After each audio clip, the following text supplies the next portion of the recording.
King Midas and the Golden Touch, a Greek myth. Long ago, there was a king named Midas. Now, you might think that the king would have to be wise and thoughtful, but unfortunately, Midas was a foolish king. Although he was foolish, King Midas was not mean or unkind. He had a daughter whom he loved more than the moon and stars, and Midas himself was much loved by some of the gods who ruled over the ancient world. In fact, one of the gods who loved the king told Midas that he would grant the king anything he wished for. Midas thought it over. If he had thought it over a little bit longer, he might have made a wiser choice. But besides being foolish, Midas was also a bit greedy. Surely it was greed that caused Midas to ask for the power to turn everything he touched into gold. Unfortunately for Midas, the god granted his wish.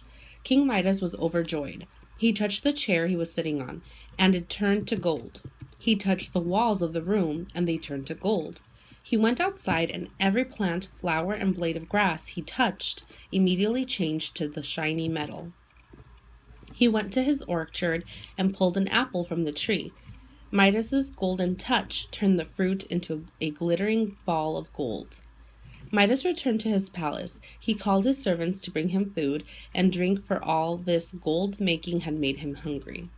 The servants brought plates of food to his table, but every bit of food that Midas touched turned to gold before he could get it to his lips.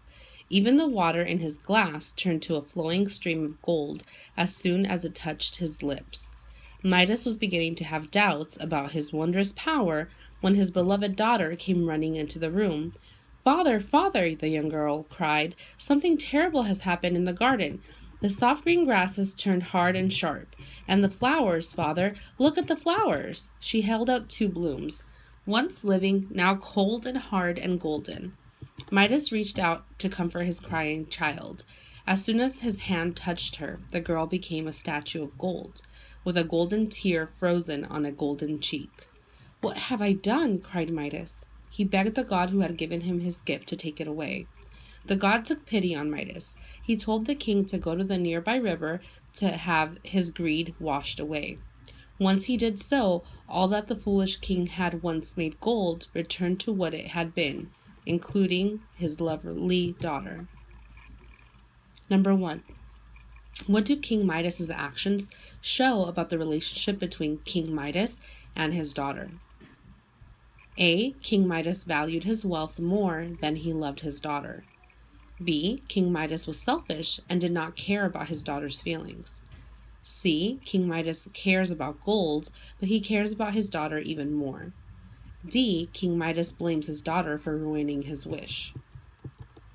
Number 2. Which sentence from the passage best supports your answer to question 1? A. "Father, father," the young girl cried. B. He begged the god who had given him this gift to take it back. C. Midas reached out to comfort his crying child. D. He had a daughter whom he loved more than the moon and stars. Number 3. How do King Midas's feelings about his power change over the course of the passage? Choose 2 answers. When his daughter was turned to gold, Midas becomes furious with the gods for granting him such a terrible power. B. At first he was very pleased with his new power, but he grew unsure of his new power when he couldn't eat.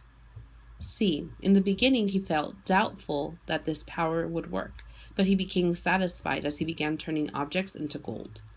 D. His heart filled with regret about using his power when he turned his daughter into gold. E. At the end of the story, Midas is pleased to have his daughter back, but misses his power. Number 4.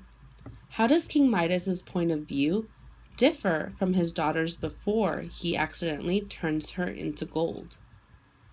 A. King Midas thought the gods were generous and kind, but his daughter believed they were greedy. B. King Midas believed himself to be wise, but his daughter believed him to be foolish. C. King Midas thought the things around him would be better if they were gold, but his daughter believed that the things were perfect just the way they were. D. King Midas believed that gold was not important, but his daughter loved objects made of gold.